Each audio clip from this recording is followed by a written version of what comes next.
ఉన్నట్టుంది.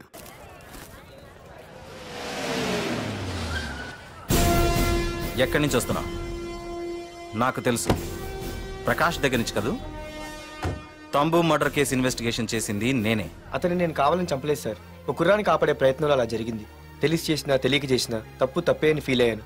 అందుకే ఆ ప్రకాష్ని కలవడానికి వెళ్ళాను. తంబుని చంపటం తప్పు కాదు పార్థు.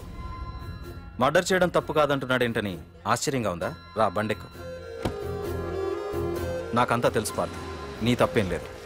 దిగు.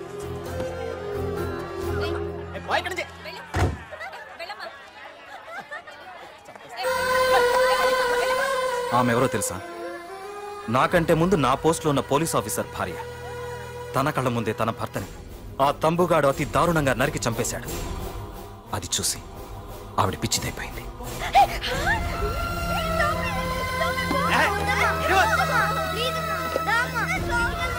ఆ కుర్రాడు ఆవిడ కొడుకు.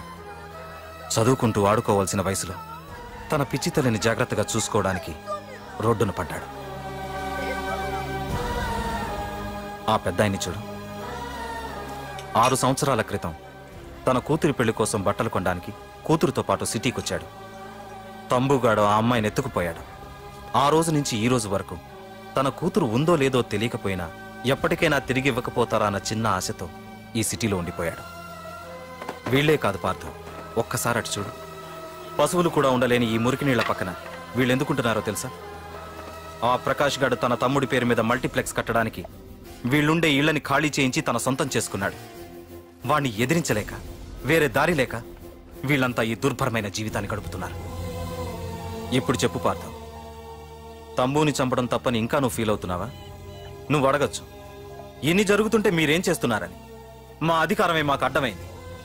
ప్రకాష్ గారిని టచ్ చేస్తే చాలు మినిస్టర్స్ నుంచి ఫోన్ కాల్స్, ఒక్కడుగు ముందుకేస్తే చాలు వెనక్కి రమ్మని హైకమాండ్ నుంచి ఆర్డర్స్. నా దృష్టిలో ప్రకాష్ని అరెస్ట్ చేయకపోవడం ఎంత తప్పో నిన్ను అరెస్ట్ చేయడం కూడా అంతే తప్పు. ఇదిగో నీ పర్స్. తంబు డెడ్ బాడీ దగ్గర దొరికింది.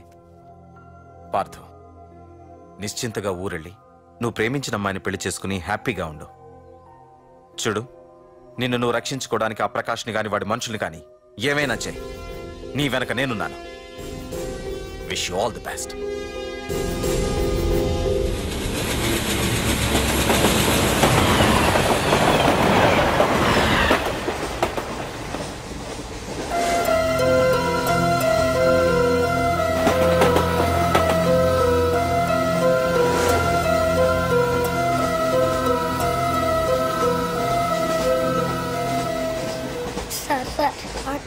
Sir please sir.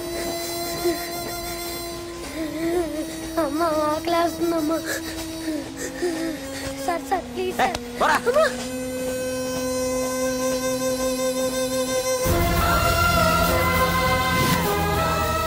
APJ Abdul Kalam. రే చిన్నా, రే చిన్నా, రే ఏంద్రా నీకు? ఏంటి ఇలా ఉన్నావు? ఏమైందో చెప్పరా? చెప్పు. వాట్?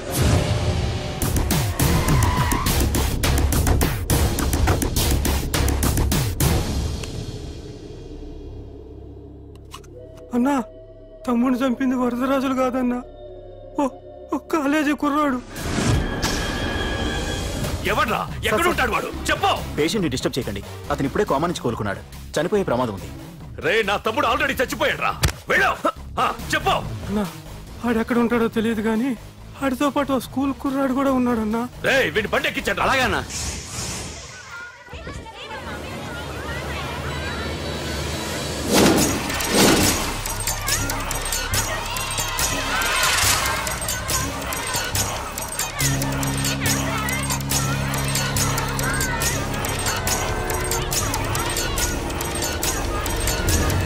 అన్నా, ఆ కుర్రాడన్నా. రే బాబీ ఆగరా. మర్యాదగా చెప్పు. నిజంగా అతను ఎవరో మాకు తెలియదు సార్. తెలియకుండానే వాడితో మీ కొడుకుని స్టేషన్కి పంపించారా? చెప్పు. చెప్పు చెప్పు చెప్పు చెప్పు చెప్పు చెప్పు చెప్పు. తెలియకుండానే వాడితో స్టేషన్కి పంపించావా? చెప్పు.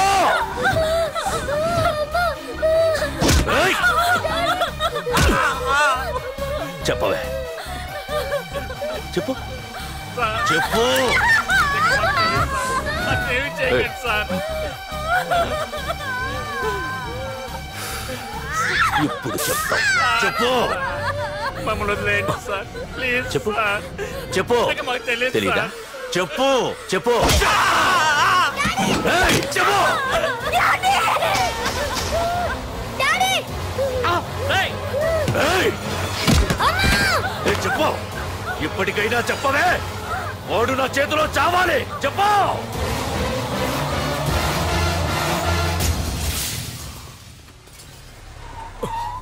సార్, వాడి గురించి ఇన్ఫర్మేషన్ తెలిసింది సార్. ఇది వాడి ఫోటో. అన్నా వీడే నా తమ్ముడు చంపింది వీడే.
అయ్యో, మన భోగిలు విడిపోయాయి.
నిన్ను తలుచుకుంటే చావును తలుచుకున్నట్ట. అంత మగాడివా? ఇప్పుడు తలుచుకోరా, ఎవరిని తలుచుకుంటావు?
గురించైనా ఒకసారి ఆలోచించు ప్రకాష్. ఇప్పుడు నా ఆలోచన, ఆవేశం అంతా పార్థుగాడి చావు గురించే.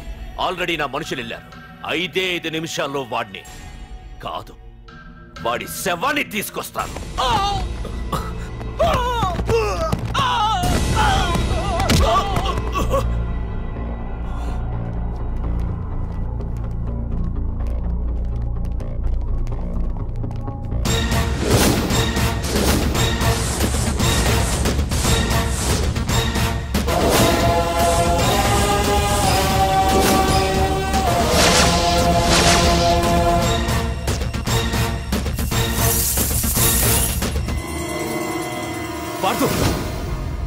రేయ్, నువ్వు జీవితంలో ఏ తప్పైతే చేయకూడదు అదే చేశావు.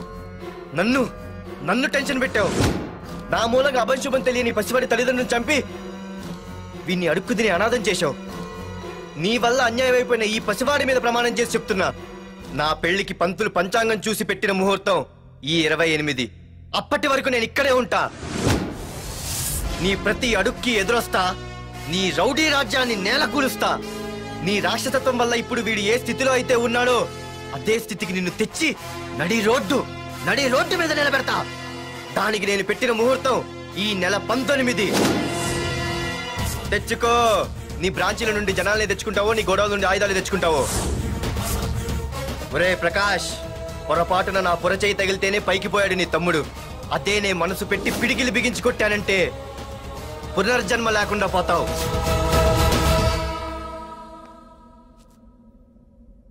మళ్ళీ చెబుతున్నా, నేను ఒంటరి. నీ మనుషులు 100లైనా 1000లైనా ఏరి పారేస్తా.